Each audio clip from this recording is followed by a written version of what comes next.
Thank you for joining us. So excited to have you all here, and super excited for this panel on educational options in learning communities, and in particular, the variety just in the three panelists on at the table. Really, one of our goals with this expo this year was to bring together all the voices out there in education, and we really mean all of them. You can't get in touch with some of them, but we tried. All we can do is open the door and extend the invitation. But really, our goal and our mission is to help empower families, to help learners find really impactful paths that work, uniquely for them. And as you can see, I mean, we've got Texas Homeschool Coalition, Unschooling, Sudbury School, which still fascinates me, and it's kind of like what we do, but it's kind of not like what we do. And so that's what we wanted. We just wanted such a diverse group of people so that you all could come out. They could share their experiences, their stories, what it is they do, answer any questions you have, and then help you, take a little bit from each or find that one that just really works and say, this is my lane and I'm going to stick in it. So I'll open it up by giving you guys the opportunity to introduce yourself and tell us a little bit about your lane. Start with me? Please, Miss Mary. Okay, I am Mary James. I have 8 children, and I started homeschooling in 1989 when my oldest was about 4. I'd made up my mind to homeschool when he was about 18 months old, but formally, we got into it when he was about 4, and he's going to turn 38 in August. Wow. And, his shoes match, and he knows how to comb his hair. So I feel like can say, it does work. Yeah. More importantly, after that many years of homeschooling, my shoes match. So that I really want to give confidence on that. My youngest will turn 19 in August, so she's graduating now. I serve on the board of the Texas Homeschool Coalition. Maybe 12 years, for quite a long time. Before that, served in leadership in the Austin area, CHIACT, if you guys remember CHIACT back in the day. Served on that one for several years, and I operate a support organization called Smoothing the Way that helps new homeschoolers especially kind of get your sea legs, get grounded. We offer a free course on our website to kind of walk you through that first year. So that's me. Awesome. Thank you for joining us. So really representing that homeschool lane. All right. Yeah. And then we're going to jump over to Sue. Hi, y'all. I'm Sue Patterson, and I run Unschooling Mom to Mom, which is on a lot of different social media platforms. And our background is that we started homeschooling in 1994. And so unlike Mary, I had no idea that I wanted to do it. I thought, we're just suburban mom doing Tiger Cubs and T-ball, and then school just didn't fit. And I thought, I can do better than this. I'll just do second grade. And so I took my kids out of school. One was in kindergarten, one was in first grade, and then I had a little one at home. And we moved from San Antonio to Alaska. We were in the military, so we moved around a lot. And I packed up the folder, which was interesting because at the school, they sealed it, like, take this to the school. And I'm like, okay. Don't so dare I'm look like inside. opening it. Don't tell me what to do. And so I'm like, there's nothing in this. I don't know what you were so secretive about. And so we went up there, and it was interesting because I really wanted to offer a more creative, exploratory type of a way of learning. And and after I started looking around for curriculum and things like that, I ended up with Calvert, which the tagline is school in a box. And I thought, now in hindsight, I'm thinking, and naturally it didn't fit. And so slowly but surely we're like, we're not going to do that. That lady in Baltimore, she'll never know. And and so we met some unschoolers, and we thought, this is a really creative, cool way to learn. But in the 90s, people thought unschooling was going to be the downfall of homeschool. And, that they were going to be running wild, feral with wolves. And we were in Alaska, and my kids did run Feral with the wolves. with caribou. It was a wonderful learning opportunity, wasn't it? Yeah. We went to a reindeer farm, and I'm like, there goes my son, and the caribou are running from him, not with him. But anyway, so as time went, we started kind of shedding the more schooly approach. And so I think one of the things that I really like, because I have a coaching practice now, my kids are 33, 31, and 28. And I just am on this mission to help people see that you don't have to duplicate school. You really can get into college, get a career you like, enjoy your childhood, enjoy your family. And we are so conditioned to believe that it has to be this schoolish way. And that's just has to kind of get unpacked. And when you look at educational research and you look at our own experiences with school, we can see, oh yeah, it didn't really have to be that way. So I have some things out here because I wanted to talk about legal stuff too, because unschooling is a legal form of homeschooling. And you guys that came in, if you, maybe we can, we were enticing you to bring you to the front row, but you didn't take the bait. Typical homeschooler. No, Right. that's right. Didn't take the bait. And we can come back to this, but on the back of it, I have all these different ways that subjects weave through real life. And even if you say, oh my God, I'm not going to be an unschooler, why is this lady giving this to me? You can still realize, oh, we didn't get our math curriculum done, but we did play these things, so I can feel like check. And so that will be helpful for you. And then also just to remember that where you start isn't necessarily where you're going to finish. What you think about homeschooling now in the beginning stages will evolve. You know, it's like you'll clean off one lens, and then there's another one underneath it to clean off. And you just keep learning and learning about yourself and about your kids and how you connect. And they really do get what they need when we connect with them and explore their interest and do that as a starting place and rippling outward, as opposed to starting with a school and a curriculum designed by legislators. Well, that's what I loved about your story is you started your unschooling journey with a school in a box. I know. Isn't that just crazy? I think it just goes to show you that you can grow. You will grow. Yeah, absolutely. Absolutely. That's probably enough from me, right? Awesome. I know. So you said you were nervous about speaking. I don't believe that ever again. All right. So Greg, tell us a bit about, your story and your, what do you do? What's your lane? How do you do it? What is your thing? Goodness. My name's Greg, and I facilitate self-directed education. I have 4 kids that are, originally we were up in Illinois. We had them, the older 2 got the privilege of going to this wonderful lab school that was Reggio Emilia, and I got my first sight of a 5-year-old swinging a hammer inches from another 5-year-old, and yet no one went to the hospital that day, and so that was my first step towards trusting children. And so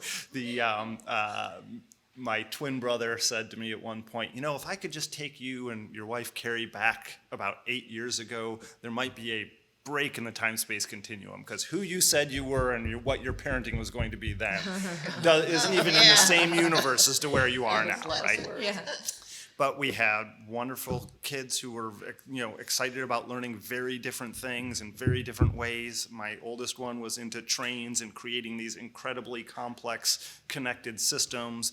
And my daughter was in if there were 2 things, one was mama and one was baby. I'm like, where's dad? That's not fair.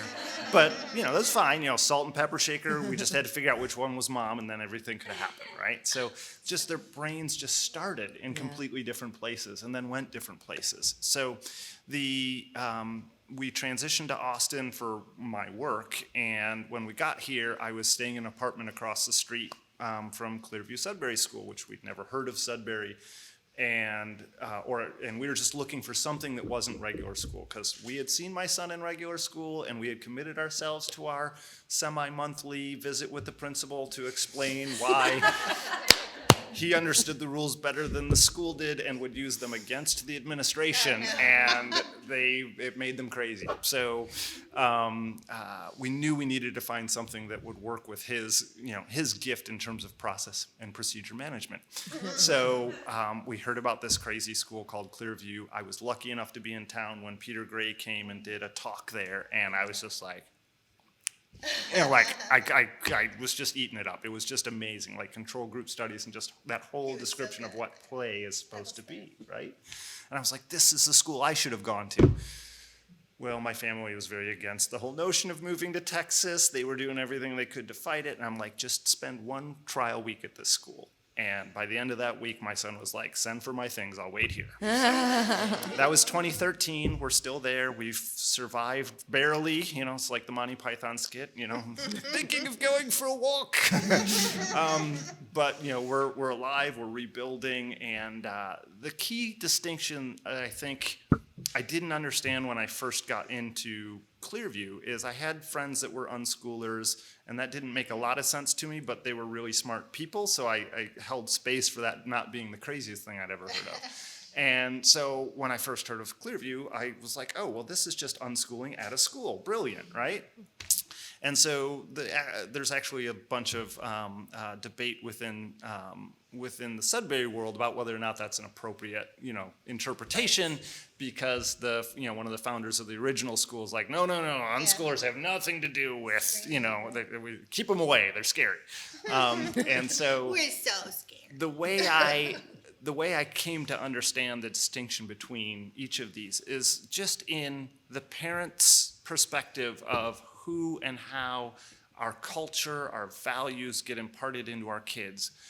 Are we hoping that our kids are mainstream and they follow the traditional curriculum in the mainstream, a very safe path? Parent will never be blamed if they go through the mainstream. Or is there some other marketplace of ideas that we think represents our values and we hope gets imparted into our children? And that may be a religious bias, it may be a technical bias. So when I look at the distinctions between the three models here, the primary difference that I see is the understanding of who has the marketplace of ideas and can lead our kids into that marketplace of ideas, right? So in a Sudbury school, the kids lead the kids into that marketplace of ideas. Like the staff have to sometimes chew on their arm not to strew ideas in unnecessarily and to just let the kids do what they need to do with zero judgment. I'm not throwing praise on everything they do. I'm not pushing them to spend a little bit more time doing something. Trust their play and their own intuition and their own interactions to open that marketplace of ideas. That leads to some ideas I maybe wasn't ready for. We have neighbors that won't let their kids play at our house because our two youngest had quite the 4-letter vocabulary at 5 years old, right? Because someone thought their squeaky voices sounded amazing when they said these words, right? And so, we took that in stride, and a lot of other great ideas that our kids were talking about way before it would have been in the curriculum and in ways that would have never been in the curriculum. But that's, from my perspective, what makes a Sudbury school amazing is the other kids there. To the extent that it's the adults there, the school isn't operating very well. We're trying to get the kids talking and the kids deciding what their culture is and what they want it to be. So, in practice, it's essentially death by Robert's Rules of Order, right? The whole school is done by, majority vote and motions and all this stuff. But in practice, it's focusing on the emotional and social maturity.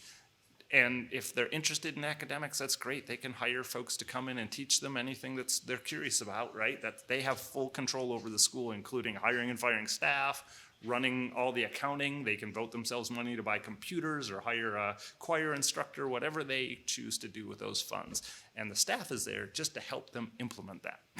So, and make sure that the place stays safe. But ultimately, they run the whole judicial system. They run the school. We even created a quorum, so you have to have 2 students for every staff in order to make a decision. So we literally can't run the school without them. So that's the brief on Clearview. Yeah, no, I love it because again, when you and I talked, I'm like, really? I mean, what's the difference? We sound like we say a lot of the same things. A lot of the same things happen in our space. We have guides who are there first, and really their ultimate role is to make sure no imminent danger exists, right? Right. Like, other than that, it's a student-led school. It's very democratic. They come and vote, but I was like, oh, you gave them the budget. And you still have a school. Yay. Okay. So bravo to you, because I'm not sure I can go that far. Right? Like, okay. But otherwise, yeah, very similar and self-directed and student-empowered. And I agree with you. I have 3 sons myself, and like all of us, I love those aha moments where we all said, well, I can do this better. Somewhere in the journey, you're like, really? No, I can do this better. And then you set out on this journey, and you're like, wait, what was I thinking? Okay, you know what I mean. And then you somewhere get along where you start to see this beautiful thing happen in each of your kids, and then become their unique whole self. And I think that's the only thing we all ever wanted, right? For them to truly define what that self was, right? Instead of all these things. And so I just love hearing all the different ways. And that I we think have that's the people doing common that. thread that we're all saying is we have the ability to recognize each child as an individual, find their learning style, how they process information, what their passion is. And I know I kind of represent the more traditional homeschooling. And I certainly started out that way. Abeka, with he was a good sport. He really was. He hung with it for several years until I began to realize, and as more children came along, that they all learned differently and I could adapt and move. And then over the years, honestly, we have ventured more towards homeschooling, unschooling, just as they got older and their needs and their interests changed, and their ability to explore that. I definitely have one of those children too. There was a point where we considered, do we need to make a switch to public school? And his siblings voted it down and said, Mom, you would spend so much time at the school, honestly. They would either break his spirit or he would be in constant trouble. And now, he's built a massive computer, and now he's built an e-bike, and he's 21, and he's a fascinating young man. So the ability to say each child, even if you have a lot of children like I do, to be able to see them as individuals, what works for them. For some of them, and for some parents and for some households, a traditional school in a box will work for all 12 years of school. That's wonderful. For some, a sit-down to it curriculum will never work for one single day.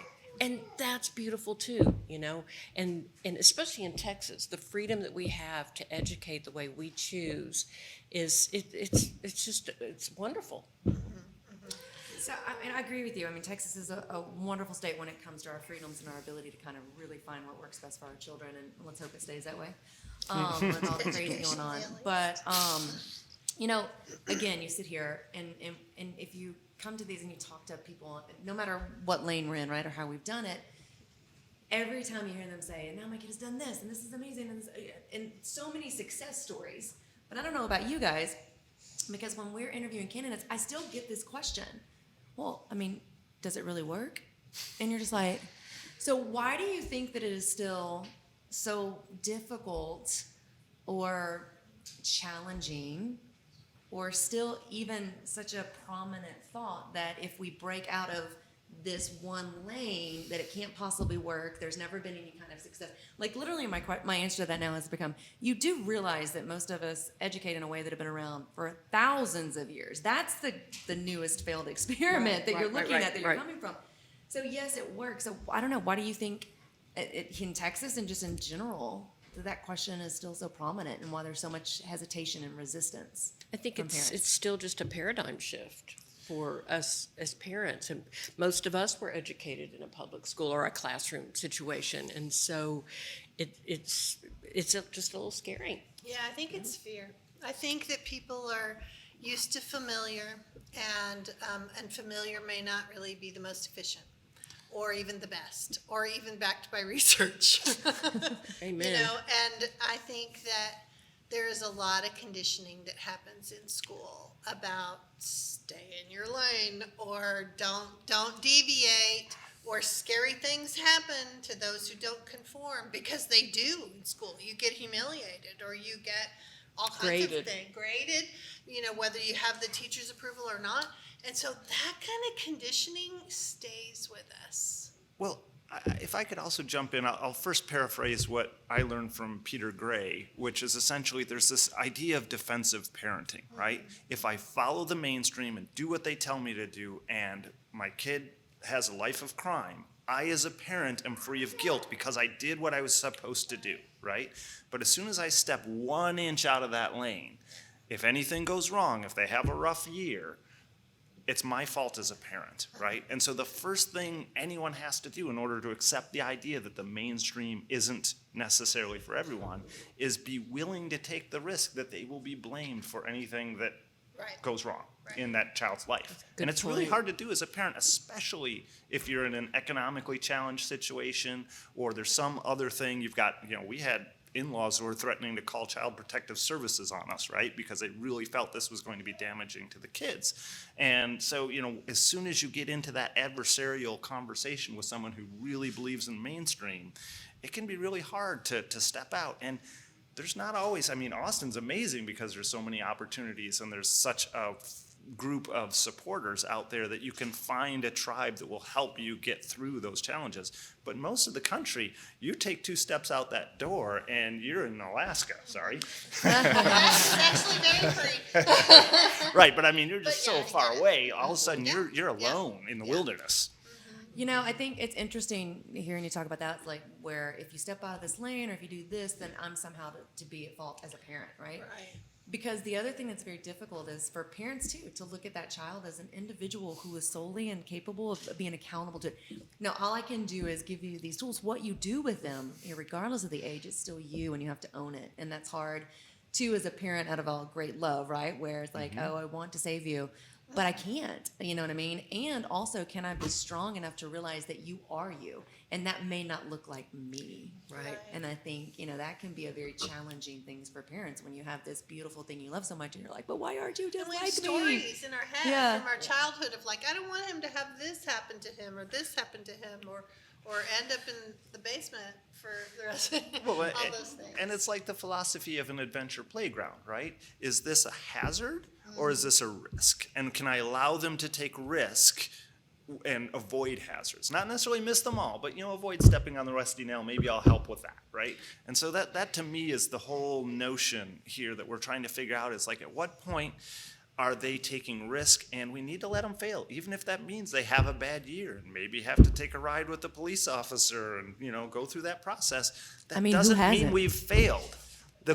Okay. The question is, do they have the skills to recover from that? And I would argue that folks who have had real freedom and have been allowed to make mistakes are also much more capable of recovering and moving away from that. Absolutely.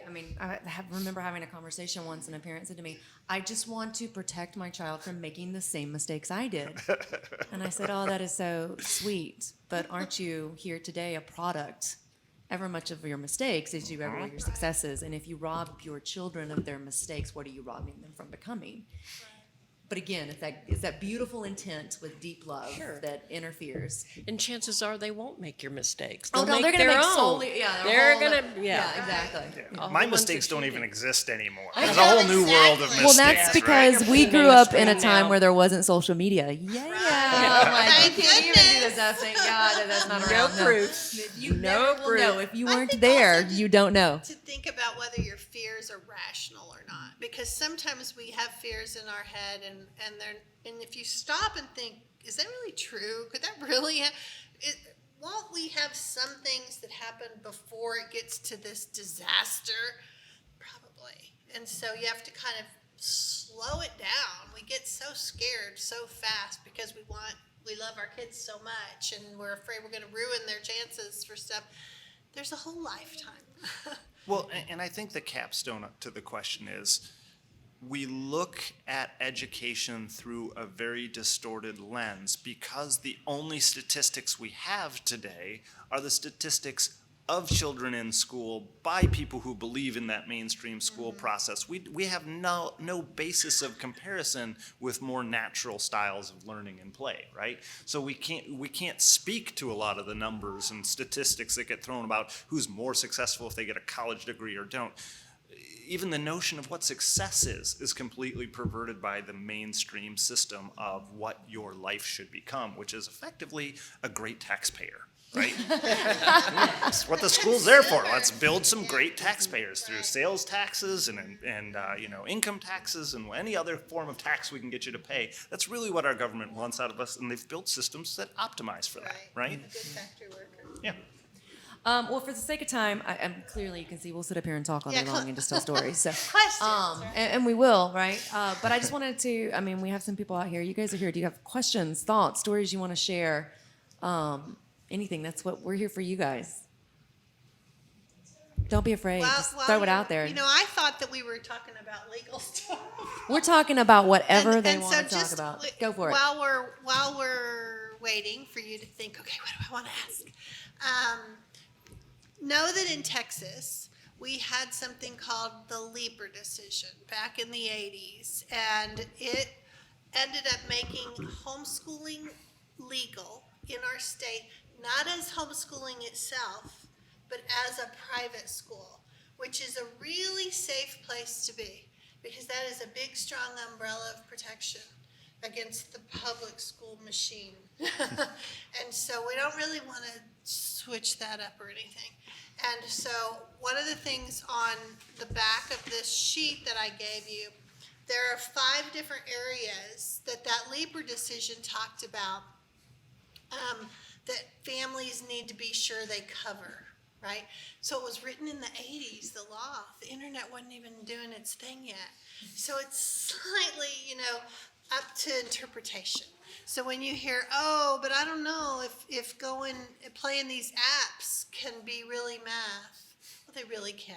And so when we open up our minds to think about all the ways to learn different things, I gave you that to show you a few ways that you can satisfy the criteria for the legal requirements in Texas.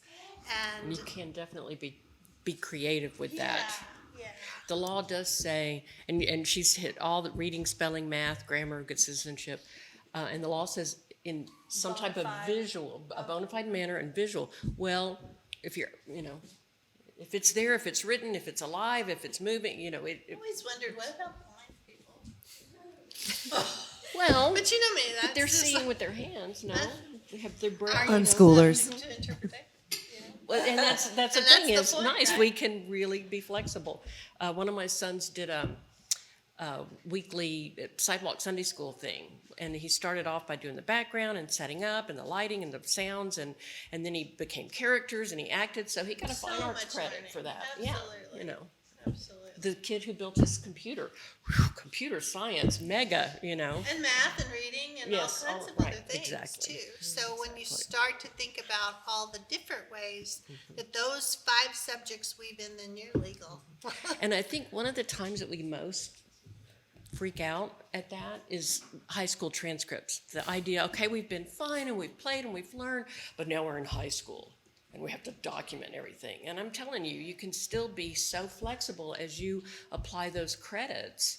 And you look at the local school district's website and see what are their requirements for graduation, and you make yourself a grid in Word or Excel, and you start plugging in how you're applying those subjects. And then with college they want a transcript, but they don't want a list of your curriculum. They just need something to check off the box next to transcript. So if You you know. in your mind as the principal of your school see that all this reading and talking about movie storyline and character development and all these different ways, that's English 1.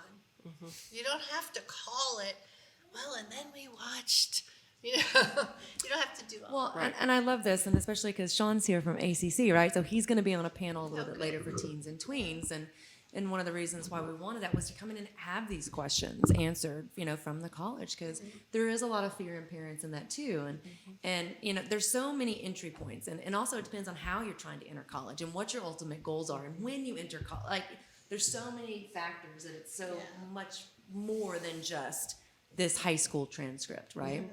Which, like you said, we can easily, account for English 1, English 2, English Right. 3, etc. in 2 curriculum. of mine so. went to ACC. 4 of mine. I mean, I'll talk about this more on my panel, and I've got a presentation to give later on dual credit. But I will tell you from the college perspective, we don't care what's on in high school. I know. I'm so glad Nobody to hear you actually does. say that. Right. I always tell parents they just want a signature and a date, and it's stamped Right. onto the next To table. check the box, right? That the student demonstrate college readiness Right. in Which, whatever format. and you have the assessment for it that Yes. then determines where they go and how they. Yep. So And again, however they got to that point, Cool. most colleges do not care. I think the emphasis on paperwork is not important. right. Right.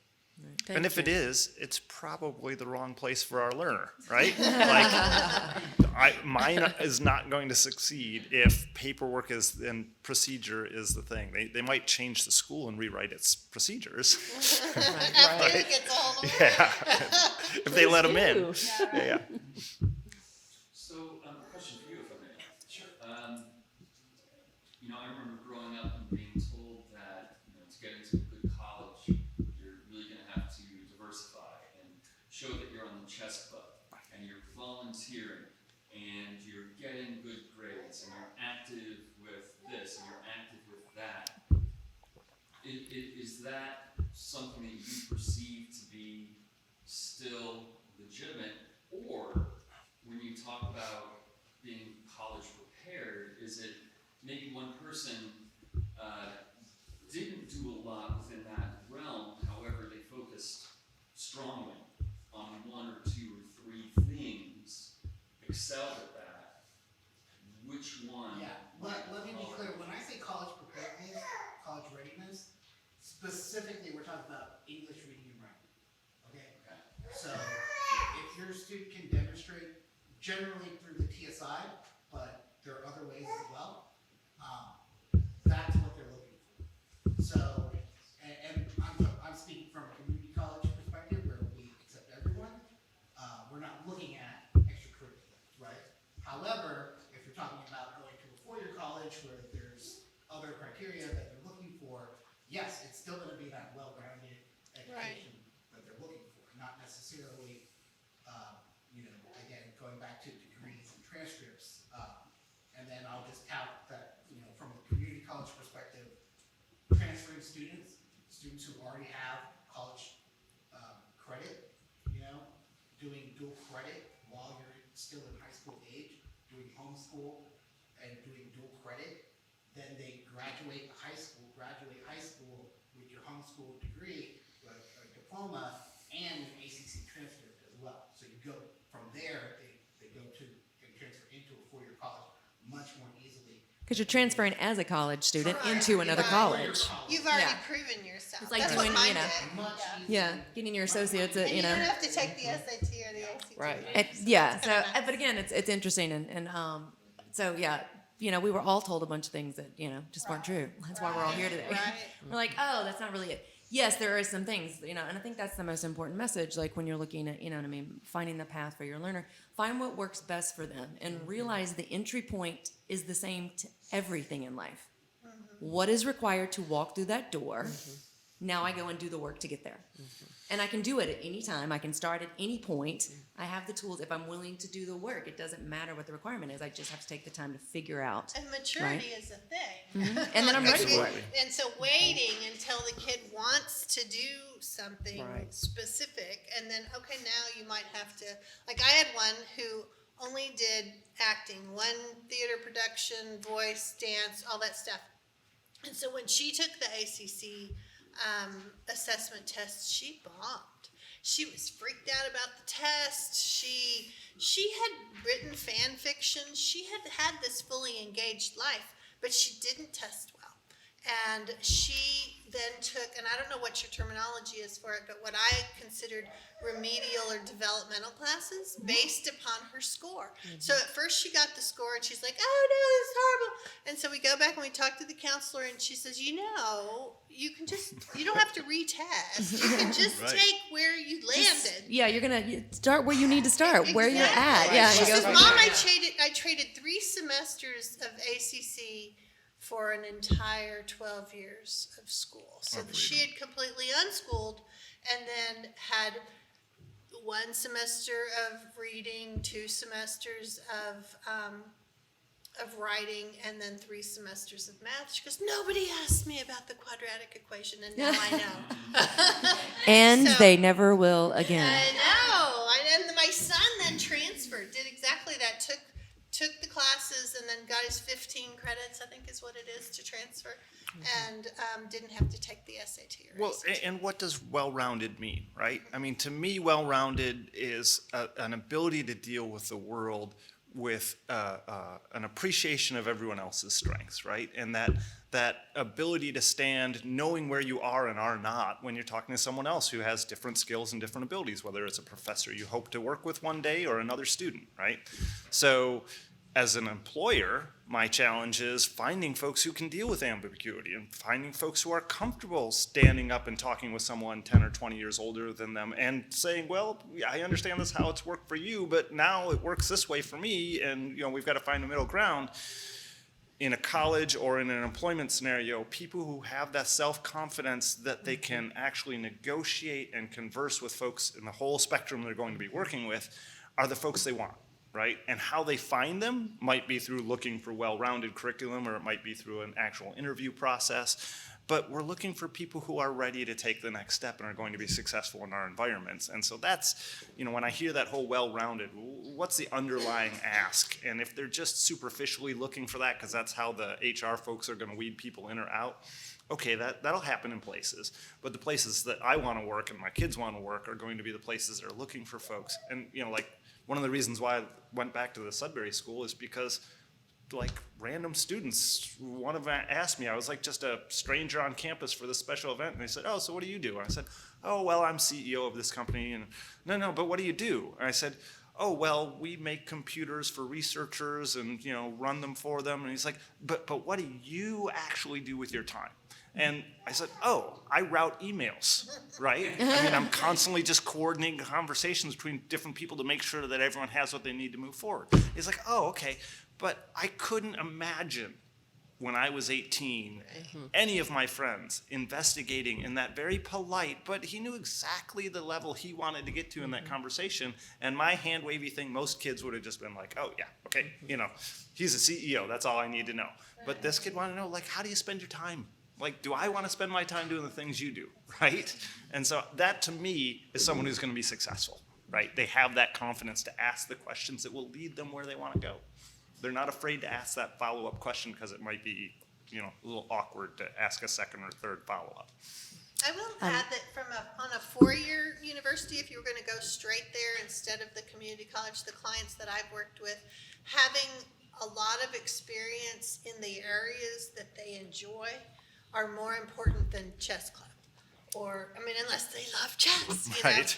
But I think that admissions people are tired of cookie cutter applicants. They want you to soar. They want you to be successful at their school too. And so we've got the people that are legacy people and that are senators' kids, and they're going to get in. And then we've got our top smart people, and they're going to get in. And then we got our interesting people. And so your kids are going to be part of that, where they can come in there and say, when I did this thing in Japan, or when I did this stuff in the Everglades, or when and they've had cool life experiences, then they are like, we want that kid in this cohort.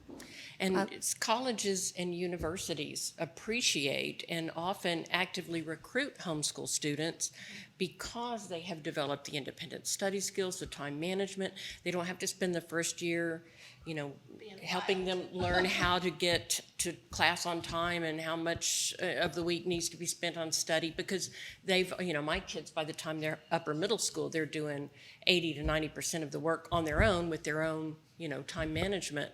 So, and I always recommend, especially if we're transitioning from a non-traditional education system to a 4-year, I always recommend to do at least a year at Austin Community College, just because you knock out all of those classes that we would be in a room with 1,000 other students, and you would be just a number. We Yeah, look at it college is. in our household as a return of investment. There's a time to invest your money in that way, and then there's a time when it doesn't make any sense. Right. So that's what I challenge my boys to do. Is like, I hear what you say in the college life and this experience, but I want you to tell me how you're going to invest that dollar and every opportunity you have to return that dollar. And if it doesn't make sense, then this is a bad investment. So look at it in a very realistic, real to life, because that's what it should be, right? How you do everything. Not just a conveyor belt. Exactly. Right, And, right. we're cutting into your time, Sue, so I'm going to wrap us up. But I wanted to add 2 things to that. Is that's also a mindset and what people are looking for. You're right. It's because our kids are growing up in their world, and this is the innovation era, not the industrial era. Right. So you need a different type of mentality, a different type of person. And we always just tell people who challenge, and ask about our kids, you know what? If you're not sure about what we do or how we do it, have a conversation with my kid.